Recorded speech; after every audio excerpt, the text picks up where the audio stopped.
સમયે medical college આવી છે, આપણે ખબર છે તમને? આ મેડિકલ કોલેજમાં તમારા બાળકોને એડમિશન લેવું હોય તો 1 થી 8, 9, 10 ધોરણ સુધી અંગ્રેજી ગણિતના વિષયો સાથે તમારે મહેનત કરવું પડે.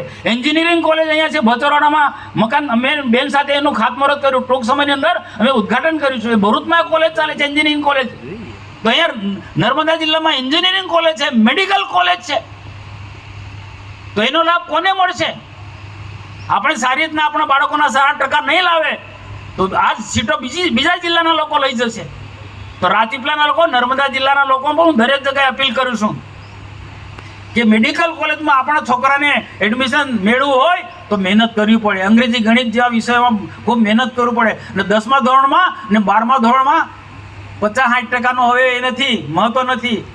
મેડિકલ કોલેજમાં કે એન્જિનિયરિંગ કોલેજમાં જવું હોય અથવા તો સારા ઉચ્ચ કક્ષાના અભ્યાસક્રમોમાં જવું હોય, આઈએસ અધિકારી બનવું, આઈપીએસ અધિકારી બનવું હોય તો 10મા ધોરણમાં, 12મા ધોરણમાં 90-95%, 99% માર્ક્સ લાવવા પડે અંગ્રેજી ગણિત સાથે. ને એ માટે મહેનત કરવી પડે.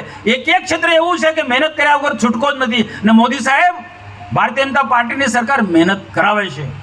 હવે મહેનત કર્યા વગર છૂટકો જ નથી. બાકી તમારા મનમાં એક પ્રશ્ન થવો જોઈએ કે જે પ્રકારે દિન પ્રતિદિન વસ્તી વધે છે, બેફામ વસ્તી વધે છે, બેફામ વસ્તી વધે છે, એની સાથે સાથે શિક્ષણનું પણ તેટલું મહત્વ વધે છે. સરકારની જગ્યા સીમિત છે, જેટલી જગ્યા છે. રાજપીપળા નગરપાલિકાનો ચીફ ઓફિસર કે 5 થોડા મૂકી દેવાય? કમલેશભાઈ 5 મુકાય કે ના? ભાઈ છોકરા બહુ ભણી ગયા એટલે 5-10 ચીફ ઓફિસર મૂકી દઈએ, એવું થોડું? એવું એક જ જગ્યા પર જે સીમિત જગ્યાઓ છે અને આજે શિક્ષણનું પ્રમાણ વધારે છે. તો એ આજે હરીફાઈનો એ સમજવું પડશે એક માણસોએ. ને એને ધ્યાનમાં રાખીને સારું શિક્ષણ, ગુણવત્તાવાળું શિક્ષણ, અંગ્રેજી ગણિત વિજ્ઞાનવાળું શિક્ષણ હશે તો આપણું બાળક રાજપીપળા છોડીને ગુજરાતના કોઈ પણ છોડે કામ મેળવે છે, નોકરી મેળવે છે. ગુજરાત છોડીને બહાર પણ તમને નોકરી મળી શકે છે, સારું શિક્ષણ હશે. વિદેશમાં પણ મારી સોસાયટીમાં 20 થી 30 લોકો અમેરિકા છે.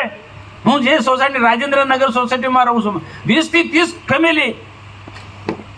સારું શિક્ષણ આપણા બાળકોને તમે આપશો તો દુનિયામાં ગમે ત્યાં જશે તેને કામ મળવાનું છે.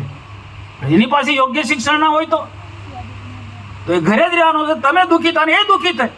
આપણું બાળક ભવિષ્યમાં દુઃખી ના હોય એના માટે આવા ગૃહ ઉદ્યોગો થકી મહેનત કરો. મહિલાઓ પણ ખૂબ મહેનત કરે અને બાળકના ઉછેર માટે બહેનો જેટલી કાળજી રાખશે ને એટલું બાળકનો સારો ઉછેર થવાનો અને સારું શિક્ષણ એ બાળક મેળવાનો. અને બાળકને સારા શિક્ષણની સાથે સાથે સારા સંસ્કારની પણ જરૂર છે.